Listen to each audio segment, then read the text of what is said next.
What more can we say about Danielle Lawrie that hasn't been said? Danielle is the Huskies' all-time leader in numerous categories, including wins and no-hitters. She was the fiercest competitor I've ever seen. First team All-American, and her strikeout count per game is third best in the country. But there was something really, really special about her. She is going to collect her 30th win of the year. No matter who she was up against, no matter which team it was, I always felt that she was going to dominate.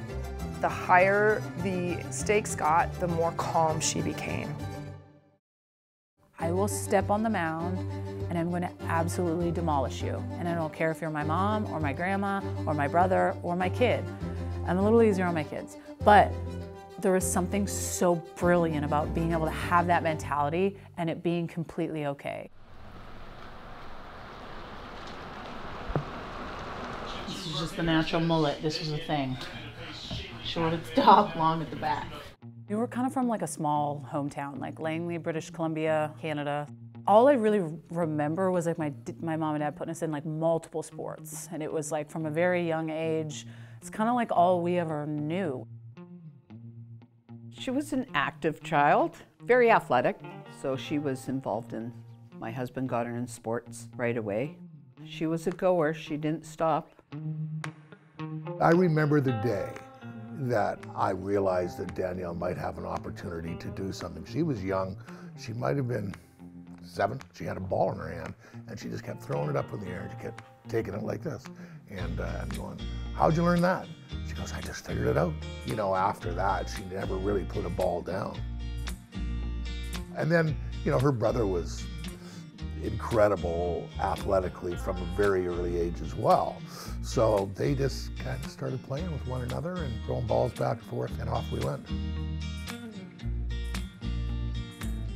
Like I had these supportive parents that were hard on us. And I think that was something that my dad realized when my brother and I were young, that like, hey, you guys are pretty talented. So like if I can give them that extra push, and that's constantly what he did. My parents were the #1 drivers of that bus to help get me to where I am now. Head coach Heather Tarp has taken this program and maybe where they were having just a little dip, put them on the fast track up. I know I got hired, I believe, the first few days of July, and the meeting with the Lawrie family was about 2 or 3 days after that. We sit down and her dad just straight up said, like, she's gonna break every single record you guys have ever had there in pitching. And I'm thinking like, well, okay, that's really like highly saying, because we've had some pretty dang good pitchers here. I wish I'd never said that. I'm glad it happened, but I mean, that's way too cocky. I knew he meant what he said, and his daughter made good on every single thing he said. Because you're gonna face Danny and you're gonna get some Ks. Just the amazing numbers that Danielle Lawrie has been able to put up this year. But I think what set up Danielle for her future success with us was that '08 Olympic year. She was a younger member of that Canadian Olympic team, and of course, she wanted more. She wanted to be seen as more, kind of like we saw her, but she wasn't ready for those moments in those games. It was the hardest experience of my life. I was not probably the teammate that I needed to be. I was ignorant and I was immature. We lost the bronze medal game, and I hugged Coach Tar for like 5 minutes, and I didn't cry, but I just remember like holding on to her and being like, there is no way we will not win a national championship.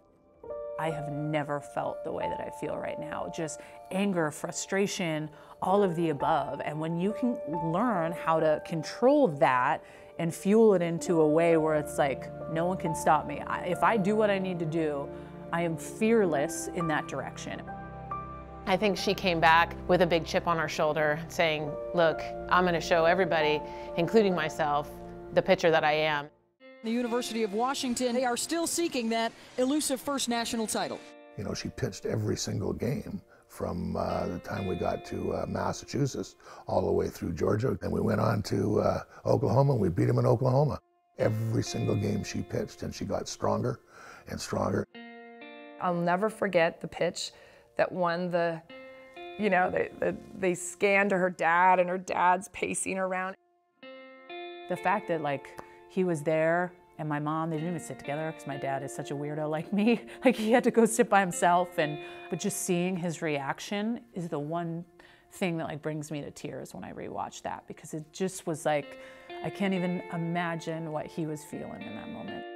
And they scan back to her and she's ready to throw this pitch. And I mean, it was, and you could just see it in her. She was like, I got this.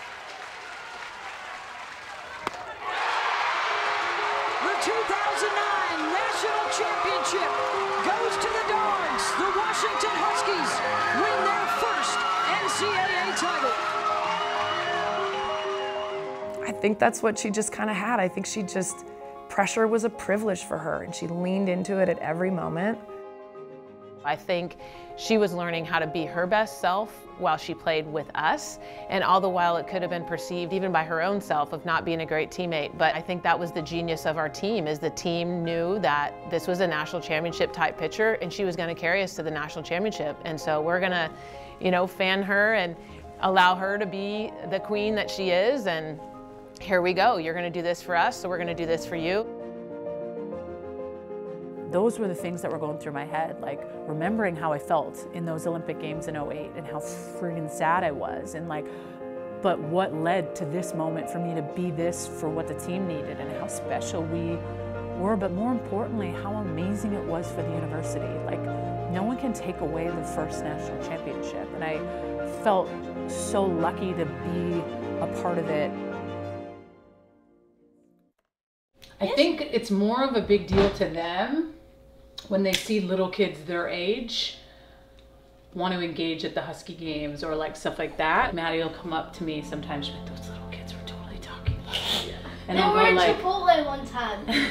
I'll go, Maddie, your mom's kind of a big deal. After I had Maddie, I was like, you know, we want to have another baby. Gonna close that door. And I was okay with closing the door on that. And then they reinstated the Olympics. The game has evolved so much, so what's expected of me is a lot harder now than it ever has been, because I don't have as much time as everyone else when I was training throughout the year. Like, I don't have a whole day with no kids. Like, I have one kid in preschool and I gotta go and try to get a lift in and my run in and my bullpen. They're away for months at a time, training, running, lifting, playing. It was a big commitment for her. It tore her down at times. It was going to be a lot of work. It was a lot of work. It was more work than, you know, we thought it would be, but, you know, we just kind of had to be there to support. The amount of bullpens that I threw by myself was some dark days, man. Like, I'm like, oh my God, I gotta do this. Okay, I get to do this. Oh God, I wanted to win a medal so bad. You know, I talked about my Olympic experience, and there was a lot of things that I wish that I could have done differently, but this opportunity gave me that chance. And then I think the constant reminder was like, this will end soon. Within 4 years, this is going to be done. Obviously, we did not know what was lingering ahead, but I made the conscious effort to give everything I had. When you're going to the medal game, there is no eerier feeling than knowing within 5 hours someone will win and someone will lose, and you will have a medal or you will not. The last inning, like, I remember putting my hand on the ball and like my hand shaking and having to like take a second, and I remember calling time and like doing a 360. Look around, like, these are the last pitches that like you are ever going to throw in your entire life. And I thought about my kids, and I thought about my mom and my dad and my husband.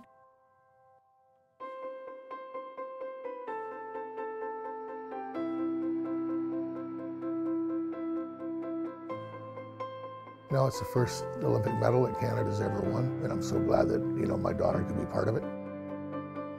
That Olympics was, what's the word I'm looking for? Soul satisfying. I think she can look back at her body of work over the years and times and tribulations all along the way, and it all mounted up to, I have an opportunity. She gave everything she could. The game humbles you. Softball, I think, has turned me into who I am, because it's made me a competitor. It's made me realize that like it's okay to be a strong force as a female in my everyday life. It's okay to want to raise these kids to be fearless, to want to work hard at something. There's such a level of work that keeps you out of trouble and that sets you on the right path to be successful in your life, day in and day out. Do you know who holds the strikeout record in the Pac-10 back in the day? It's like, you're looking at her, her like jaw drops. She's like, what? I think it's like around 1,700. And she's like, oh my God, are you kidding me? I'm gonna beat that one day. Did you say that? Yep. She totally did. I was like, good luck.